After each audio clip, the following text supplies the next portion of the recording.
असा देव विटेवर उभा झाला. ज्ञानाशिवाय मोक्ष प्राप्त होत नाही.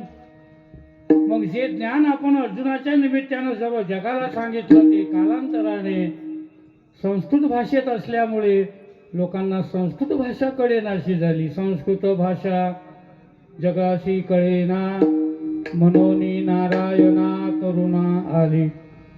काय केलं मग देवानी? तोची अवतार धरी अलंकापुरी ज्ञानाबाई सुंदरी तारावया. लोपले ज्ञान जगी ईतने नाती कोणी. लोपले ज्ञान जगी ईतने नाती कोणी.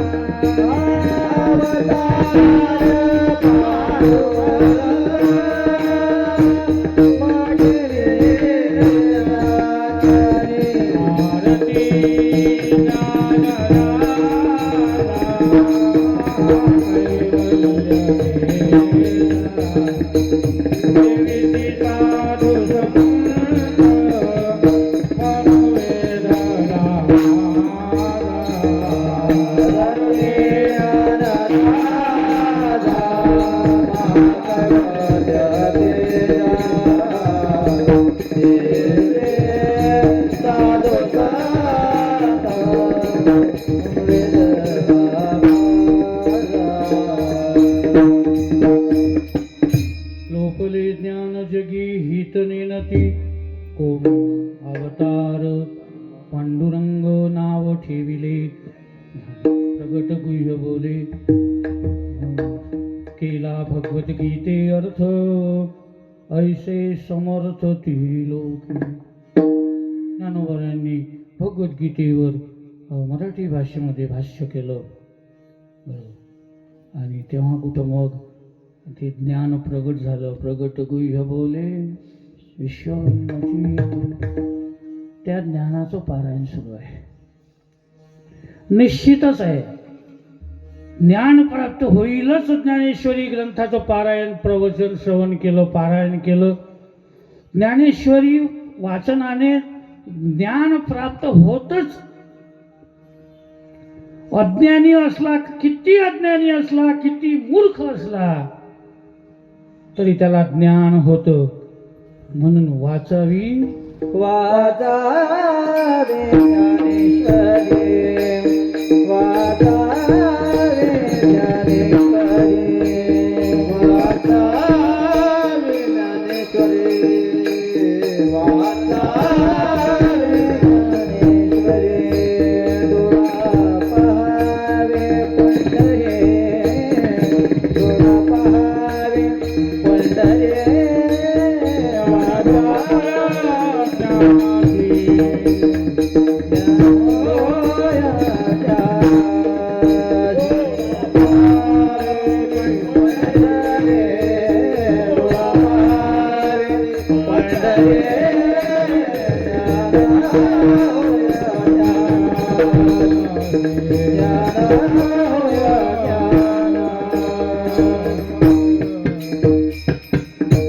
वाचावी ज्ञानेश्वरी. डोळा पहावी होई ज्ञान होय अज्ञानासी ऐसा वर या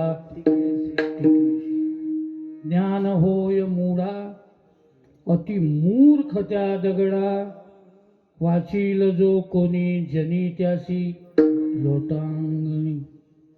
काय अलौकिक महात्म्य आहे ज्ञानेश्वरी ग्रंथाचं बा. बरं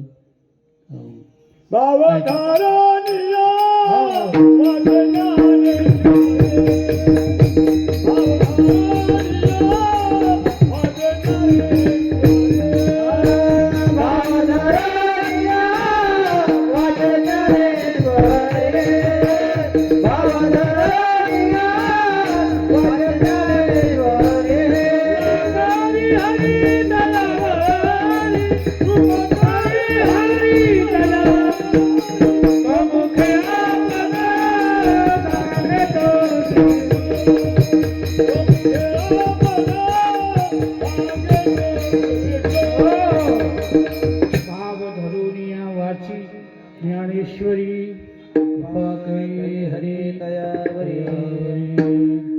निश्चित आहे. खरं ज्ञानोबर यांची कृपा झाली तर निश्चितच ज्ञान होईल. हल्यावर कृपा केली तो वेद बोलतो हल्या. होता कृपा तुमची पशु बोले निर्जीव चाले भिंत महिमा अगाध. भगवद्गीता टीका ज्ञानेश्वरी शुद्ध करोनी भाविक लोका केला निजबोध. जय देव जय देव जय ज्ञान. निळोबरायांनी केलेली आरती आहे ज्ञानोबरायांची. हल्या हल्या म्हशीचा प्राणनाथ. हा म्हशीचा नवरा त्याला शुद्ध भाषेमध्ये रेडा म्हणतात. काय म्हणतात? रेडा. आपल्या गावरान भाषेमध्ये हल्या. सर्कशीमध्ये सर्व प्राणी दिसतील तुम्हाला, फक्त हे महाराज दिसणार नाही. कोण? गिरी महाराज. हल्या दिसणार नाही. हल्या त्या रिंग मास्टरचा चाबूक सर्व प्राण्यावर चालते, फक्त या महाराजावर चालत नाही. कोण आहे? अजिबात नाही. पहा सर्वात निर्बुद्ध प्राणी. सडकेवर जर उभा राहिला तर स्पीड ब्रेकरचं कामच नाही. ट्रकवाला हॉर्न वाजवतो, बेजार होते, शेवटी खाली उतरते, टाणी घेते, 2 झोडपे पाठीवर टाकल्यावर मग हळूच पाहिजे काही आलं काय. ते वघारू असताना हल्या ते म्हशीचं दूध मग काही दिवस पेते, मग ते त्याला दूध पिऊ देत नाहीत. मग दुधावरचं ते हलगट टाकावर येते. ताकही महाग झालं का 30 रुपये लिटर. तुमच्याकडे काय ताक 30 रुपये लिटर. मग दुधाच्या भावात ताक विकून राहिले. मग आता ताकही महाग आहे. मग आता काय ते गळवा भर ताक आणि घमेलं भर पाणी. कोणासाठी? आणि पाचणारी कोण? बजाबुडी. तिचे बजाबुडी ते मग ते हलगट सोडते बा. घमेलभर पाणी असते आणि एक गळाभर ताक त्याच्यात टाकायचं असते. ते त्या हलगटाले सोडते बा. ते हलगटाले सोडल्याबरोबर ते हलगटले का तो पहिले त्या बजाबुडीला हुंदाड्या मारते बघ. मग कसं तरी धरून ती बजाबुडी त्या घमिल्याजवळ त्याला आणते. ते पांढरं पाणी ते ताकाचं गळाभर ताकांना ते पांढरं पाणी केलेलं ते घमिल्यातलं तिथं नेते. त्याला नेल्यानंतर ते तसं नाही पेत. मग बजाबुडी त्या तोंडात बोट घालते बघ. ते हलगट शेपूट हालू हालू शेपूट हालू हालू लेखाचं ते पाणी पेटे पा त्यातलं. ते बजाबुडीचं बोट भरलं काम करते ना. त्याला एवढी अक्कल नसते की हे लेखाचं आपल्या आईचा मऊ होय का बजाबुडीचं बोट आहे. एवढा लेखाचं काही अक्कल नसते त्याला हलगटाले. बरं अशा हलगटावर ज्ञानोबरायांनी कृपा केली. प्रसंग माहिती आहे तुम्हाला बा. मग आता आपल्याला जर ज्ञानेश्वरी वाचून ज्ञान नाही झालं तर मग आपल्यापेक्षा तो बरा का आपण बरे?